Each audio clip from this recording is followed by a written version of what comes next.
اعوذ باللہ من الشیطان الرجیم بسم اللہ الرحمن الرحیم۔ میں آپ کے سامنے موسیٰ علیہ السلام کا قصہ بیان کرتی ہوں۔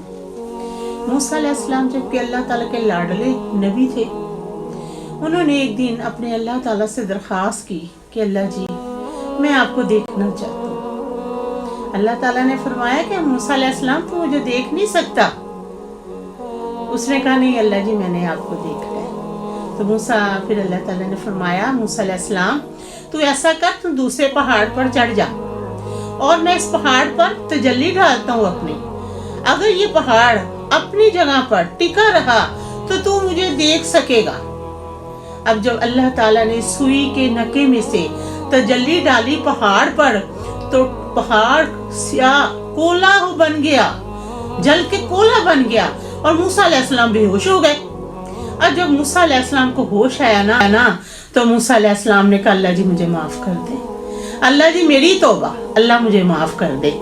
تو اللہ تعالیٰ میں سب سے پہلا ایمان لانے والوں میں سے ہوں۔ اب دیکھیں جب پہاڑ رویا اللہ تعالیٰ کے سامنے کہ اللہ جی آپ نے مجھے تو سیاہ کر دیا ہے، کالا سیاہ کر دیا ہے، تو اب میری طرف کون دیکھے گا؟ تو اللہ تعالیٰ نے فرمایا اے پہاڑ تو رو نا، تجھے میں نے زینت بنانی ہے لوگوں کی آنکھوں کی۔ کیا بنانا ہے؟ لوگ آنکھوں میں تجھے سجائیں گے، سرما بن جائے گا تو لوگوں کی آنکھوں کا نور بن جائے گا۔ اللہ تعالیٰ نے دیکھیں کو جو پہاڑ تھا اس کو بھی ضائع نہیں ہونے دیا، اور جو موسیٰ علیہ السلام تھا اس کو ناراض بھی نہیں کیا، اور اپنی تجلی ڈالی اور موسیٰ علیہ السلام بے ہوش ہو گئے۔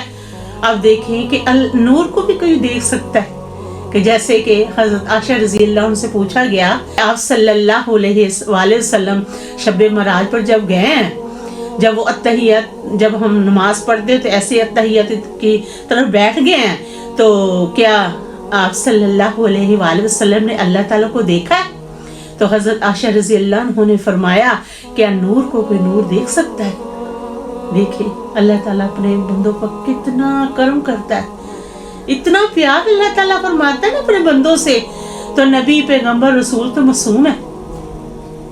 اللہ تعالیٰ ہم سب کو بھی زیادہ سے زیادہ اچھا انسان بننے کی کوشش کرتے ہی رہنا چاہیے، شاید اللہ ہمارا ہم سے راضی ہو جائے۔ الحمدللہ رب العالمین۔